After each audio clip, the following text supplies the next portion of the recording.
লেখার ধরন অনেক পাল্টেছে। কারণ হচ্ছে আমি দেখেছি এখন থেকে 50 বছর আগে যে সমস্ত পুরনো কবিরা আমাদের সঙ্গে আমাদের সমসাময়িক যারা ছিল তাদের লেখার ধরন আর এখন বর্তমানে যে যুগের পরিবর্তন হয়েছে এবং আমাদের যে উদীয়মান অর্থাৎ আমাদের প্রজন্মটা, আমাদের আগামী প্রজন্ম, আমরা যে লেখালেখি করছি এটা তো প্রজন্মকে আরও শিক্ষিত করে উচ্চ পর্যায়ে নিয়ে যাওয়ার জন্যই করছি।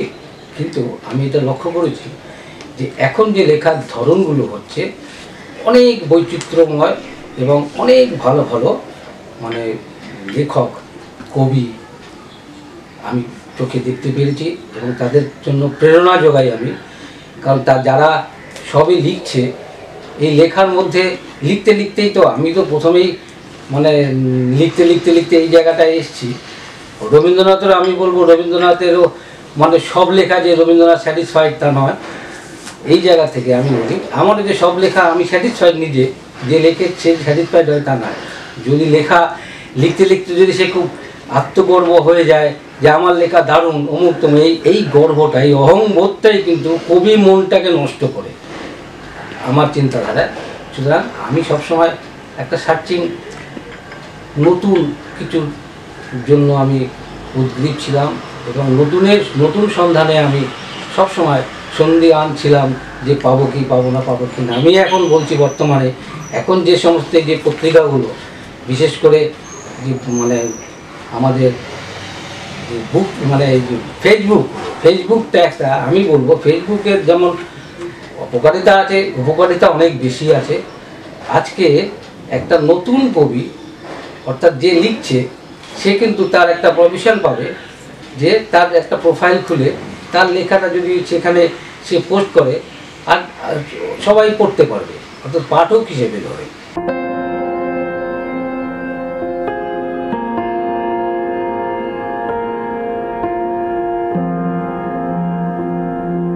এটা আমি মনে করি যে একটা বই ছাপাতে গেলে তার তো নিজের প্রেস বা নিজের কিছু থাকে না, তার সব কবিদেরই নতুন যারা লেখে তাদের একটা মানে উৎসাহ বাড়াবার জন্য তারা একটু বাহবা পাওয়ার জন্য তারা কিন্তু একটা ম্যাগাজিন একটা পত্রিকায় লেখার যদি ইচ্ছুক থাকে। কিন্তু আমি দেখেছি মানে একটা লেখা যদি সে ছাপায় তার জন্য অর্থের বিনিময়ে তাকে ছাপানোর এই কন্ডিশনাল এই যে জিনিসটা এটা আমি সবসময় অপছন্দ করি এবং এইটা আমি পছন্দ করি না। যার জন্য আমি নিজে সার্চ করি যাদের লেখা কেউ পড়ে না তাদের লেখা যাতে পড়ে সেই মানসিকতায় আমি আমার ম্যাগাজিনগুলো বার করি এবং সেই ম্যাগাজিনে একটি পয়সা মূল্য থাকে না, শুধু সৌজন্যমূলক এইটুকু লেখা থাকে।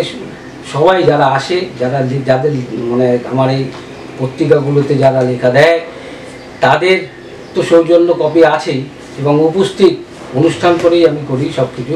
এই উপস্থিত যারা পাঠক যারা আসে কবিরা সবাইকে আমরা সৌজন্যমূলক দিই বিনামূল্যে। কারণ আমাদের মূল্য দিয়ে আমি কোনোদিন কোনো কিছু মূল্যায়ন করিনি, অন্তত সাহিত্যের ক্ষেত্রে।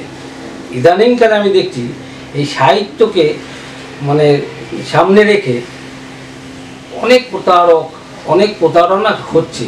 এগুলো আমি সহ্য করতে পারি না। কারণ যেহেতু আমি অন্যরকম মানসিকতা, মানুষের জন্য কিছু করব, যারা লিখছে তাদের জন্য কিছু ভাবনা বাড়াবো, তাদের পাশে দাঁড়াবো, তার জন্য অর্থটাকে আমি কিছু মনে করি না। এই যে অর্থের বিনিময়ে যারা এগুলো করছে তাদেরকে আমি বলতে খারাপ লাগে, তাদেরকে আমি পছন্দ করি না।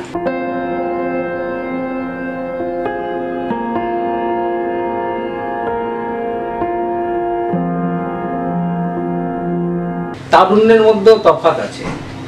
আমাদের তারুণ্য একটা ডিসিপ্লিন ওয়েতে আমরা তারুণ্যটাকে মানে উপভোগ করতাম এবং কাটাতাম। এখনকার তারুণ্য মনে হচ্ছে মানে যন্ত্রণাদায়ক তারুণ্যও আছে, অর্থাৎ তারা কোনো ইনডিসিপ্লিন। এই তারুণ্যকে আমাদের তারুণ্যের সঙ্গে আমি মেলাবো না। যুগের পরিবর্তনের সঙ্গে মনের পরিবর্তন এগুলো তো হবেই। সুতরাং এখনকার যুগে যে তরুণরা লেখালেখি করছে সত্যি তাদের লেখা আমি পড়ি, তাদের লেখা পড়ে আমার খুব প্রেরণা জাগে যে হ্যাঁ মানে আমাদের সেই পৌরাণিক চিন্তাধারাকে সঙ্গে নিয়ে এই যে পরিবর্তনটা, এই পরিবর্তনটা কিন্তু সত্যি খুব মানে আমার কাছে খুব ভালো এবং উপযোগী, এবং আগামী দিনে এইভাবে পরিবর্তনের সঙ্গে, নিজেদের পরিবর্তনের সঙ্গে প্রকৃতির পরিবর্তনের সঙ্গে যে লেখার পরিবর্তন, এটা আমি হ্যাটসঅ্যাপ করি যারা নতুন নবাগত যারা লিখছে তাদেরকে। তাদের চিন্তাধারাগুলো সেই পৌরাণিক নয়, একদম বর্তমান আধুনিকতায় ভর্তি এবং খুব সুন্দর লেখা। এখনও আমার চাইতো আমি মনে করি অনেক প্রতিভা আছে মানে প্রত্যন্তর গ্রামে, যাদের কাছে আমাকেও শিখতে হয়।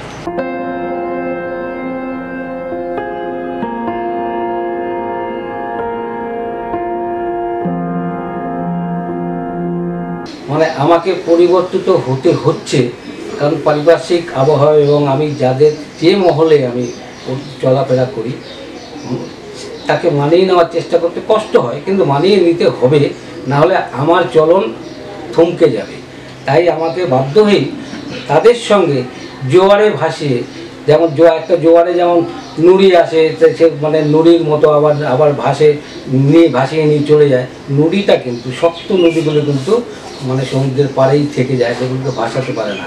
আমি চাই এই নুড়ির মতো শক্ত নুড়ি, ভারী নুড়ি, অর্থাৎ লেখার কলমের ওজন যাদের থাকবে তারা কখনো ভেসে যাবে না।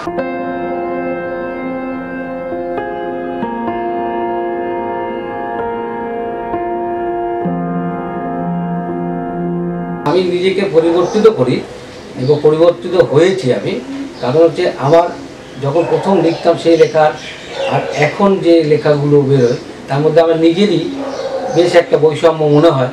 কারণ হচ্ছে আগের আর এখনকার এই যে এই চলনটা আমি কিন্তু চলতে জানি, এবং হচ্ছে আমি এই উদ্যোগটাকে, এই যে পরিবর্তন যেটা হয়েছে সেই পরিবর্তনটাকে আমি হ্যাটসঅ্যাপ জানাই। কারণ হচ্ছে সত্যি যুগের পরিবর্তনের সঙ্গে মনের পরিবর্তন হবে, মনের পরিবর্তনের সঙ্গে সামাজিক পরিবর্তন হবে।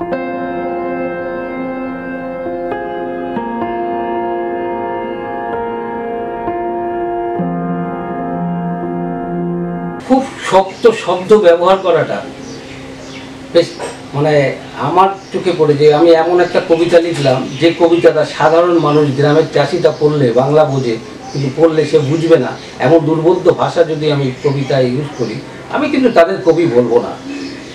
আমার দুর্বোধ্য ভাষাটাকে যত সহজ সরল করে সেই মানুষটা, একটা প্রত্যন্ত গ্রামে যে মানুষটা যে বাংলা পড়তে পারে, যে কবিতা প্রেমী, তারা যদি বুঝতে পারে কবির মনটা সহজ সরলভাবে তার মতো করে যারা লিখতে পারবে তাদেরকেই আমি কবি বলবো। আর এখন আমি ইদানিং দেখছি সবাই মানে কবিতা লিখে নিজের নামের আগে একটা কবি শব্দ উপাধি, একটা কবি নিজেরাই কবি শব্দ বলে কবি অমুক। যেমন আমি এইটাকে খুব অপছন্দ করি। কবি তো করবে মানুষ, পাঠক যত পড়বে, পড়ে তার পাঠকরা যদি সেই তার লেখাকে কবির মতো মর্যাদা দেয়, তবেই তাকে পাঠকই তাদেরকে কবি বলবে। তাতে আমার নামের আগে পদবীর মতো ওই কবি দিয়ে চিহ্নিত করাটা আমি অন্তত বিশেষ করে ঘেন্না করি।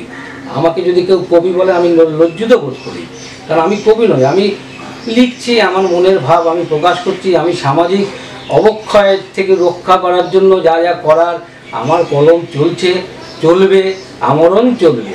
কিন্তু কবি আমাকে যদি কেউ বলে আমি সত্যি লজ্জিত হই। সুতরাং আমি এই যারা কবিতে খুব গর্বিত হন কবি বললে, আমি সেই যদি বলেন পুরো আমি পৌরাণিক।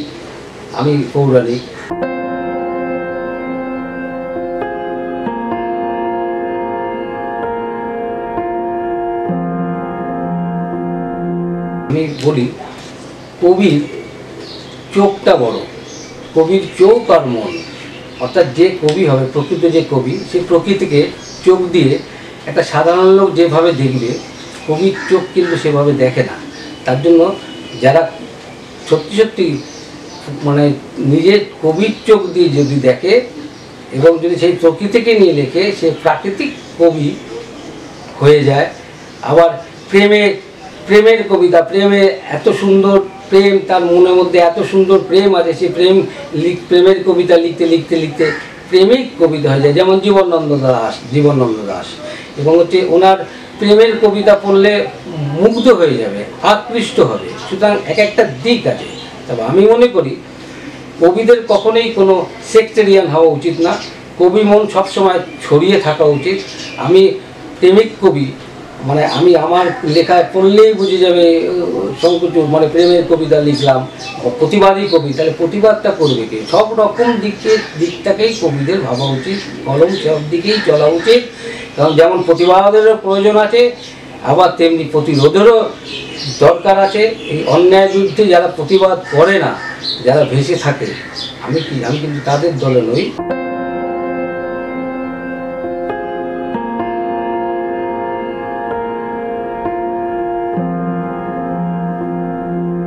কারণ হচ্ছে যে প্রকৃতিতে জানেই এমন কিছু নেই যে প্রকৃতিতে নেই। সুতরাং হচ্ছে এই সৃষ্টি, এই যে জিনিসগুলো আপনি যে প্রশ্নটা করলেন, যে মনে তো নিশ্চয়ই হয়, কিন্তু মনে হওয়ার মধ্যেও আমার যতটুকু করণীয় আমি চেষ্টা করি। আমি যে সাফল্য মানে সব জায়গায় পেয়েছি তা নয়, মনও খারাপ হয়েছে, সাফল্যতাও পাইনি।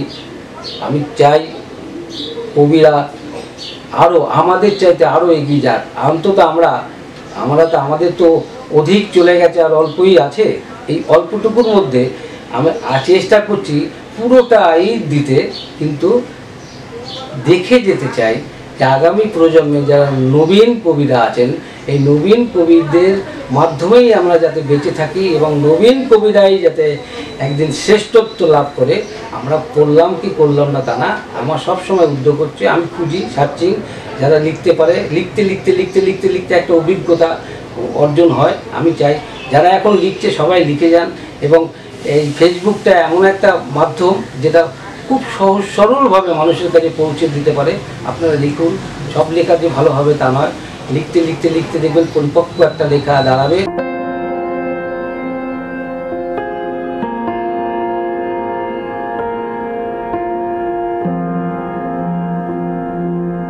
আমরা কি করতাম, আমরা সব যারা নামী কবি তাদের কাছে শেখার জন্য তাদের কাছে আমরা যেতাম, আলোচনা করতাম, আমাদের জ্ঞান সমৃদ্ধি করার জন্য তাদের কাছে যেতাম। কিন্তু এখন নবাগত কবিরা এরা যে যায় না তা না, যায়, কিন্তু আমরা যারা প্রবীণ তারা সময় দেই না। আমরা আমাদের সময়টুকু নিয়েই থাকি, কিন্তু এই নবীনরা যেটা বোঝে যে ওনার কাছে গিয়ে কী হবে, মানে উনি তো আমাদের কিছু বলবেন না। সুতরাং হচ্ছে এই যে বোধটা এই নবীনদের মধ্যে, এইটাকে কাটাতে হবে।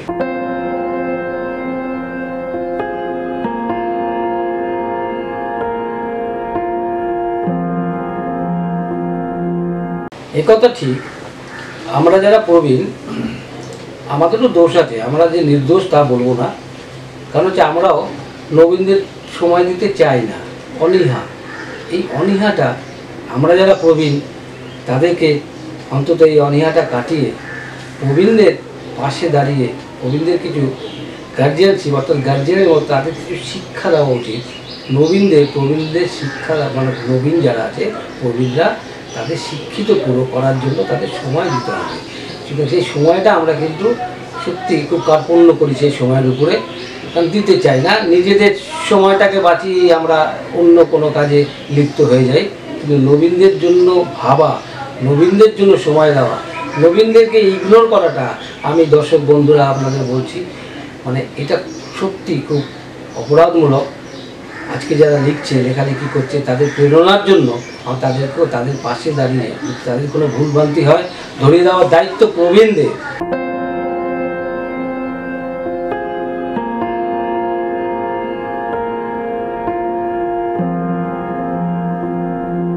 আমি বলবো সবাই যে পাচ্ছেন না তা না, বেশিরভাগই আমি মনে করি পাচ্ছেন না।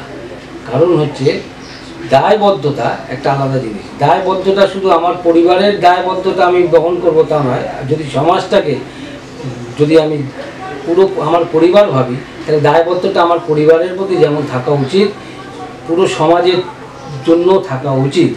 দায়বদ্ধতার ব্যাপারে ভিন্ন মত হতে পারে, কিন্তু আমি বলি সত্যি সত্যি আমরা সবাই মানে নবীন যারা লিখছে, যারা আমাদের অভিজ্ঞতাটাকে তাদের মধ্যে মানে প্রবেশ করানোর জন্য যে দায়বদ্ধতা, তাদের সঙ্গে একটু বসা, সিটিং, এই সময়ের অভাব সত্যি কারোর সময়ের অভাব আছে, কিন্তু তবুও তার মধ্যে থেকেই সময়টা বার করে অন্তত একটু ভাবা উচিত সমাজের জন্য। আর কবিতা লেখা উচিত জীবনের জন্য, অর্থাৎ জীবনটা নিয়েই তো কবিতা। সুতরাং জীবন লেখা যেন এমন হয় যে লেখা সমাজের, যে লেখা সমাজের জন্য থাকবে, যে লেখা জীবনের জন্য যা থাকবে, যে লেখা প্রেমের জন্য থাকবে, এই তিনটে নিয়ে একটা সম্পূর্ণ একটা কবির মন তৈরি হয়।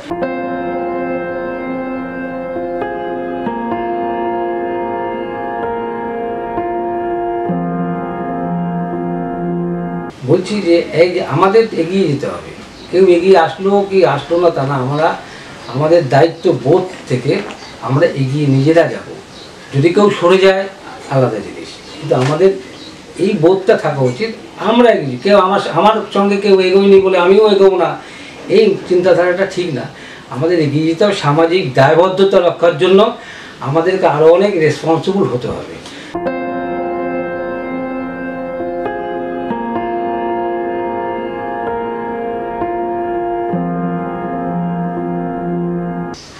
ছবিটাকে বুকে রেখে প্রাপ্ত করেছ বলেই তো এতবার ভাবতে হয়। ভাবনার কি দোষ বলো? একদিন তুমি তো ভাবিয়েছ কিভাবে ভাবতে হয়। কেন এখনো মুখ হয়ে আছো? ভালোবাসা শুধু ভাষা নয়, গভীরে লুকিয়ে থাকা অনেক আশা। কাছে থেকে যদি কেউ দূরে সরে যায়, স্মৃতির জোয়ারে ভেসে নীল যমুনায় অন্ধকারেও জোনাকির আলোর মতো দেখা যায়। হতে পারে সে আলো অতি ক্ষীণ, কিন্তু নক্ষত্রের মতো উজ্জ্বল হয় না বিলীন। দূর থেকে এসে সমুদ্রের ঢেউ যেমন বালিগুলোকে স্পর্শ করে যায়, মনে রেখো সামনে না পেলেও ছবিটাকেও বুকে রেখে ঠিক আগের মতোই ভালোবাসা যায়। মানুষের পাশে আধুনিকরণ অনুপরমাণুতে একাকার হয় বারবার রক্তিম করেছে ইতিহাসের পাতাকে। বুকের গভীরে পোষা থাকে হিংসার কালসাপ, স্বপ্নের দিগন্ত ঢাকা রক্ত সবের বিভৎসতায়। ভালোবাসার গোলাপ সিক্ত রক্তে রূপকথার স্বপ্ন চাপা পড়ে। শান্তির ঘর চুরমার হয়ে যায় লোলুপ রক্তের হিংসায়। প্রতিবাদ প্রতিরোধ যুগ যুগ ধরে প্রতিফলিত সাহিত্যে, শিল্পে, সংস্কৃতিতে। মসি চালনা করা বুদ্ধিজীবীরা অসি চালনা করে লেখনীতে, কবিরা করে তার কবিতায়। উজাড় করা সহানুভূতিতে কবিরা সঙ্গে থাকে অসহায় মানুষের পাশে, মানুষের কাছে। কবিরা বেঁচে থাকে কবিতারই মাঝে। অধিকার আছে তোমার, অধিকার আছে তোমার জীবনটাকে বাঁচিয়ে রাখার, পিচাসের গ্রাস কেড়ে নেওয়ার, সমাজ শত্রুকে চিহ্নিত করে অন্যায়ের বিরুদ্ধে রুখে দাঁড়াবার। অধিকার আছে তোমার মুষ্টিবদ্ধ হাত তুলে প্রতিবাদের মিছিলে সামিল হওয়ার, সামাজিক চেতনা জাগ্রত করে মুক্তির পথ দেখাবার। অধিকার আছে তোমার ভালোবাসাকে হৃদয়ে রেখে সুখ ও শান্তিতে বেঁচে থাকা, অভিজ্ঞতাটাকে মননে না রেখে পাশে দাঁড়াও। অধিকার আছে তোমার ভালোবাসাকে হৃদয়ে রেখে সুখ ও শান্তিতে বেঁচে থাকা, অভিজ্ঞতাটাকে মননে না রেখে পাশে দাঁড়াও। অত্যাচারিত, নিপীড়িত, বঞ্চিতদের প্রেরণা যোগাও, বাঁচতে শেখাও, বুঝিয়ে দাও জীবনের মানে। যদি মনে পড়ে, যদি আরশির কাছে দাঁড়িয়ে রক্তিম সীমান্তের মাঝে একগোচা শুভ্রতা মনে বিষাদ আনে, রোদ ঝরা ফাল্গুনের নিবু সাজের আলোয় ফুলে সাজানো ছাদের ধারে যদি আমায় মনে পড়ে, নিরুপায় বয়সের দামালপনায় অতিশয্যে ধ্বস্ত মনের ক্যানভাসে একবার যদি প্রতিচ্ছবিটা ভেসে ওঠে, রাত গভীর থেকে গভীর হলে তোমার মধ্যে মিলিয়ে যাব রাতের গভীরে লুকিয়ে থাকা সহস্র দিনের আলোর মতো। যদি সব পেয়েও মনে হয় কিছু ফেলে এসেছো, যদি ফিরে পেতে চাও অসম্পৃক্ত মনটাকে, অপেক্ষায় থাকো, ঠিক আসবো। যেতে হবে ছবি দেখে। আজ আছি, কাল থাকবো কিনা জানি না। প্রতিদিন নিয়মানুসারে সূর্য উঠবে, অস্তও যাবে, ফুল ফুটবে, সৌরভ ছড়াবে। সময়ের নিয়মে জন্ম হবে, মৃত্যু থাকবে। ক্রমশ জীবনটা কেমন পাল্টে যাচ্ছে। যেদিকেই তাকাই শুধু মৃত্যুর মিছিল চলছে শ্মশানের দিকে। অবিরাম চিতা জ্বলছে, লাশের মিছিল চলছে, দম বন্ধ হয়ে আসছে। মুখ বই খুলতেই এখন বড্ড ভয় করে। কত পরিচিত মুখ ছবি রেখে চলে গেছে ওপারে। আর কত শোক, আর কত শোক নেব এপারে, আর কত রিপ লিখব কে জানে। যেতে তো হবেই ছবি দেখে।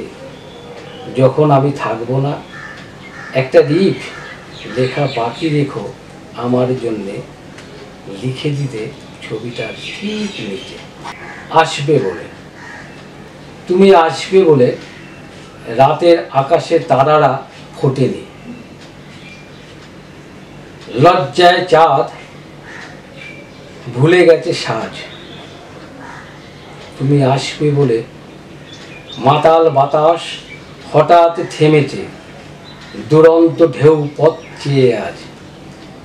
তুমি আসবে বলে ফুলেরা খুঁজছে সৌরভ, যেন বৃষ্টি নামেনি অজর ধারায়। তুমি আসবে বলে সবুজ ঘাসের চুপিসারে উকি মুচকি হাসিতে সূর্য রাঙায়। তুমি আসবে বলে আজও নীরবতা অধীর ক্ষণের অবশেষে পাই কল্পলোকের স্বপ্ন কাজলে। কিসের ভয়?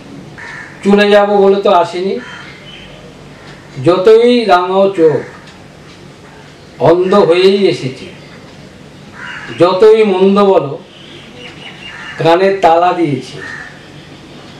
হাসিটার মধ্যে কেমন গন্ধ পাচ্ছ? পচন ধরেছে যে ঠোঁটে। চলে যাব বলে তো আসিনি। দূর হতে দূরে ক্রমে সরে সরে ভাষার অব্যক্ততাকে আড়াল করে। কি পরম সুখে, চরম দুঃখেও অন্তরাত্মার মাঝে তবু খুঁজি। চলে যাব বলে তো আসিনি। অসীমত্বের কোন তল না পাওয়া, চেতনে অবচেতনে শুধুই ভাবা। হৃদয় নিংড়ানো আবেগে আমিত্বকে ভাষাহীন নিবিড় ভালোবাসা। চলে যাব বলে তো আসিনি। যদি বলো এখনো পেরে আনতে পারি আকাশের নক্ষত্র, যদি বলো এখনো ঝরাতে পারি দুঃখ বৃষ্টি আরো এক জীবন, যদি বলো এখনো দিতে পারি ভালোবাসার শ্বেতপত্র। যেতে বললেও যাব না, এটা মনে রেখো। চলে যাব বলেই তো আর আসিনি।